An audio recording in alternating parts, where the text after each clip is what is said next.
గృహజ్యోతి సరే మేము విద్యుత్ సరఫరా చేస్తున్నాం. సరఫరాతో పాటు 200 యూనిట్లు సంబంధించి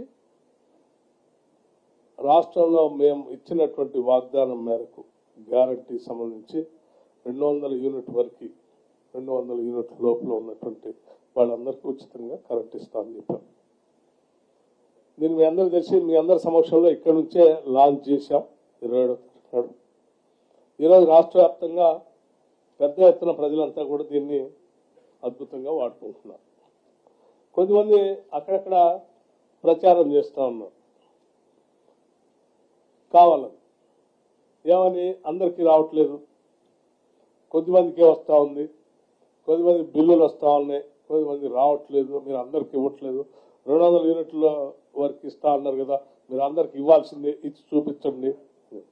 నేను వాళ్ళందరికీ ఒకటే సమాధానం చెప్తా ఉన్నాం, మీ ద్వారా రాష్ట్ర ప్రజలకు కూడా చెప్తాం. చాలా స్పష్టంగా ఆ రోజు లాంచ్ చేసే రోజు చెప్పాను, మళ్ళొకసారి చెప్తా ఉన్నాను.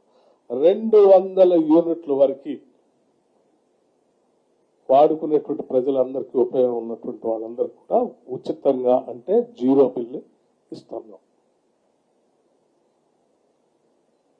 200 యూనిట్ల వరకు 0 బిల్లే ఇస్తా ఉన్నాం. సరే కొద్దిమందికి బిల్లు వస్తుంది అని అంటే 200 యూనిట్ల వరకు వాడుకునేటువంటి వాళ్ళందరికీ నేను మరొకసారి విజ్ఞప్తి చేస్తా ఉన్నాను. మీరు ఉచిత కరెంటు కావాలని చెప్పి మేము అనౌన్స్ చేసినటువంటి గ్యారంటీ సంబంధించిన అంశాన్ని ప్రజాపాలనలో అప్లికేషన్లు మేము ఆహ్వానించాం. ప్రజాపాలనలో మీరు ఇచ్చినటువంటి అప్లికేషన్లో మీరు పొందుపరిచినటువంటి సమాచారంలో ఎవరిదైనా రేషన్ కార్డు సంబంధించిన సమాచారం అయినా తప్పు ఉండాలి, లేకపోతే సర్వీస్ కనెక్షన్ సంబంధించినటువంటి నెంబర్ అయినా తప్పు ఉండాలి. ఈ రెండు మీరు పెట్టినటువంటి అప్లికేషన్ సక్రమంగా ఉన్నటువంటి వాళ్ళందరికీ యాజ్ ఇట్ ఈజ్ గా లిస్ట్ లో ఎంటర్ అయిపోయారు, వాళ్ళకి 0 బిల్లే వస్తా ఉంది.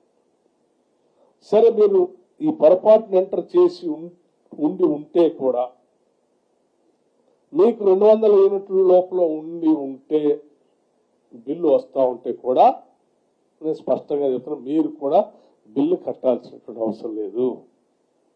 దయచేసి మీరు వెంటనే మీ దగ్గరలో ఉన్నటువంటి మండల అధికారి దగ్గరికి వెళ్ళి ఎంపీడీఓ ఆఫీసులో ప్రజాపాలన సంబంధించిన ఒక అధికారిని డిజిగ్నేట్ చేశాం మేము.